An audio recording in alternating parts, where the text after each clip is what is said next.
நீங்க என்னத்தை கடந்து போகணும், அது லேசான உபத்திரம். It's a very light affliction.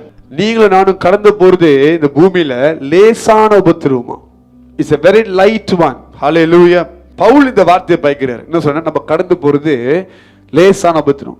பைபிள்ல பார்த்தீங்கன்னா இயேசுக்கு அடுத்தது மிகவும் அதிகமாய் பாடு துன்பங்கள் கடந்து போனது யாரு? பவுல். ஆமாம் இல்லையா? ஆனால் இந்த பவுல் சொல்றாருன்னா நம்ம கடந்து போறதா லேசான உபத்திரம்ன்றாரு. இப்ப பவுலுக்கும் நம்மளுக்கும் கம்பேர் பண்ணி பார்த்தா நம்ம எங்கேயும் இருக்கிறோம். சொன்னேன் ஏணி வச்சாலும் எட்டாதுன்னு சொன்னேன்.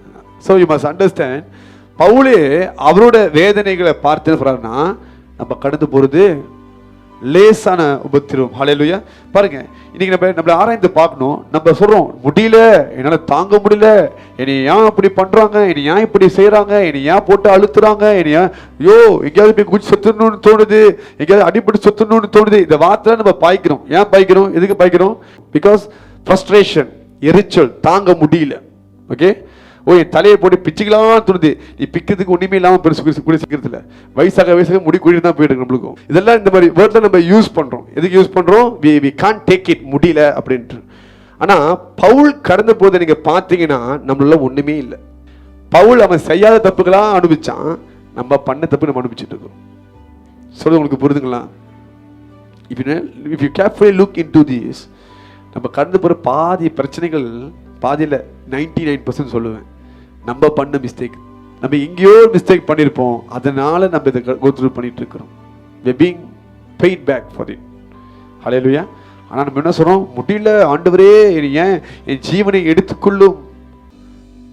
தமிழ்ல ஜீவனை எடுத்துக்கொள்ளும்.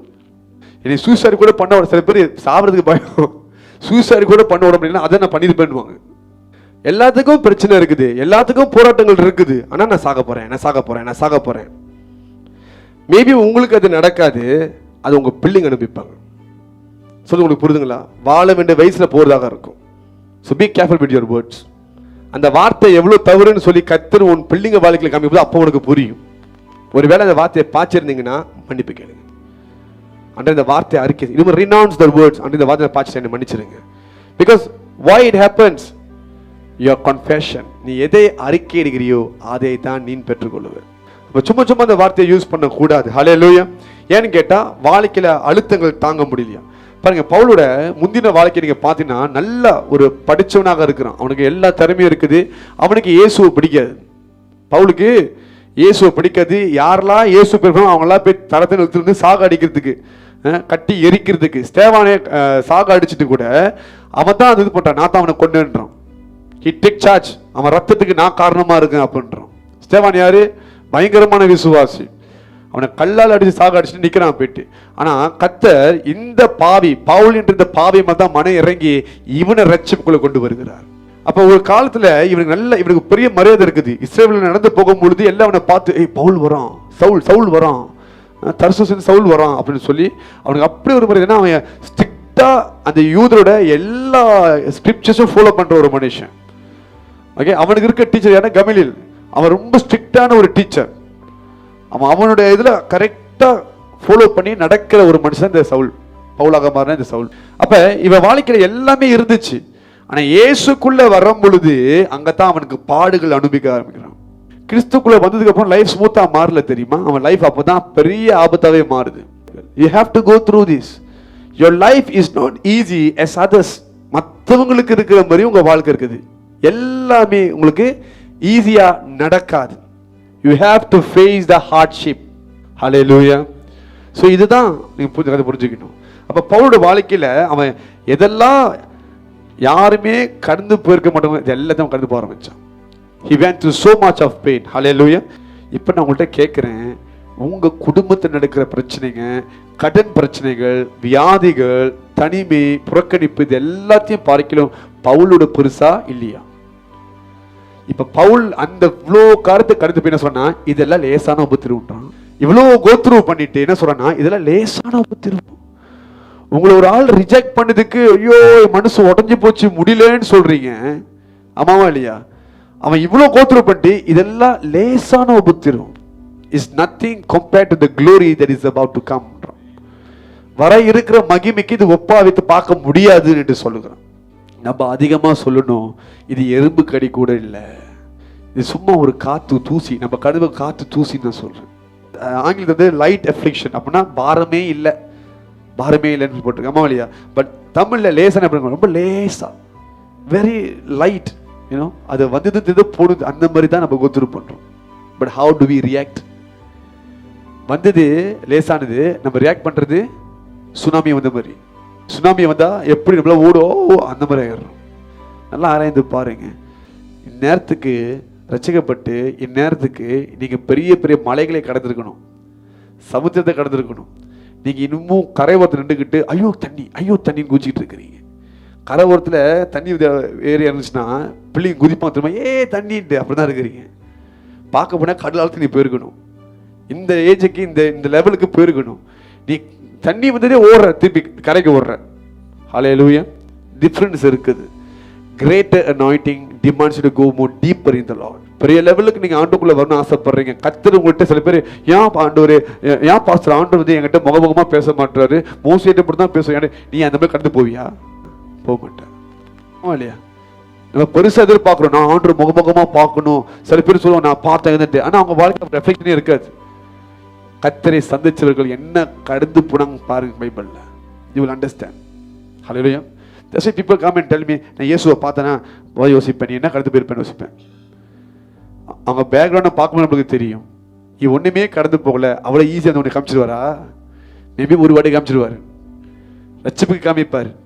ஆனால் அவன் கூட முகமுகமாக பார்த்து பேசுறாருன்னா no, I don't believe that. You must pay the price for it. அதுக்குன்னு ஒரு விலை இருக்குது, அதுக்குன்னு சில பாடுகள் இருக்குது. அந்த விலையை நீ கொடுத்தனா நீ கண்டிப்பாக அவரை முகமுகமாக பார்க்க முடியும். If you can't afford to pay the price, then don't pray that prayer saying, Lord, show me your face. உன்னால அதுக்கான விலையை கொடுக்க முடியல, பாடுகளை சுமக்க முடியலனா ஆண்டவரே முகத்தை காமிக்க முடியும் ஜெபிச்சிராத, அந்த ஜெபம் waste. Because anyone who asks something from the Lord will be so desperate for it. ஒரு காரியம் வேணும் நீங்க கேட்கறீங்கன்னா அதுக்கு நீங்க அப்படி டெஸ்பரேட்டா இருப்பீங்க, அதுக்காக என்ன வேணாலும் கோத்ரூ பண்ண இருப்பீங்க. அப்படிப்பட்டவங்களுக்கு அவர் முகத்தை வெளிப்படுத்துவார். So this is what you should understand. Hallelujah. இதெல்லாம் நம்மளோட மைண்ட் செட்ல தான் இருக்குது. நான் போறது கஷ்டம்னா கஷ்டம். ஒரு ஜாமா தூக்க போறீங்க, ஐயோ இது தூக்க முடியாது, தூக்க முடியாது, தூக்கில தூக்கிடலாம். ஆமாவா இல்லையா? ஸோ நீங்க கடந்து போறது என்னால் முடியும்னா முடியும். It's all a matter of your mind. உங்க மைண்ட்ல நீங்க செட் பண்ணீங்கன்னா கன்ஃபார்ம் கோ த்ரூ பண்ண முடியும். ஹல்லேலூயா. எதனால பவுல் வந்து அந்த அந்த உபத்திரவம் ரொம்ப லேசானது சொன்னான். அவன் இயேசு கிறிஸ்துக்காக எதெல்லாம் இழந்தானோ அது எல்லாமே வந்து ஒரு குப்பை என்று சொல்லுகிறான். நான் இயேசுவை பெற்றுக்கொள்ளும்படி, இயேசுவை என் வாழ்க்கையில அவர் அதிகமா பெருகணும்படி நான் எதெல்லாம் இழந்தனோ அதெல்லாம் குப்பை. இன்னைக்கு ஒரு ஆள் உங்களை விட்டுட்டு போனா, இல்ல ஒரு ஆள் உங்கள்கிட்ட பிரச்சனை பண்ணனா, இல்ல உங்களுக்கு சில இடங்களை சேர்த்துக்கல, சில வேலை உங்களுக்கு சில தொழில் உங்களுக்கு கிடைக்கலன்னா அது ரொம்ப மேன்மையா பார்த்து ஐயோ இது கிடைக்கலையேன்னு ஃபீல் பண்றீங்க. இது எனக்கு கிடைக்கலையே நம்ம ஃபீல் பண்றோம். ஆமாவா இல்லையா? ஆனா பவுல் உங்க இடத்துல இருந்தா இதெல்லாம் குப்பைன்றவர். இதோட பெரிய கருணை இயேசு. So Paul was willing to lose everything including his own life. எல்லாத்தையும் இழக்க அந்த மனுஷன் ஆயத்தமா இருந்தான். எதனால பாத்தீங்கன்னா இயேசுவை பெற்றுக்கொள்ளணும்னு சொல்லி. அதனால தான் பவுல் மாதிரி இதெல்லாம் லேசான காரியம்.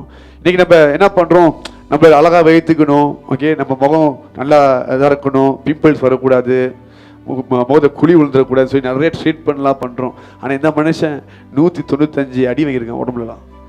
அங்கே இல்லாத பிம்பிள்ஸா காயமா? ஒரு சின்ன பிம்பிள்ஸ் வந்தால் கேர்ள்ஸ் தூங்க மாட்டாங்க.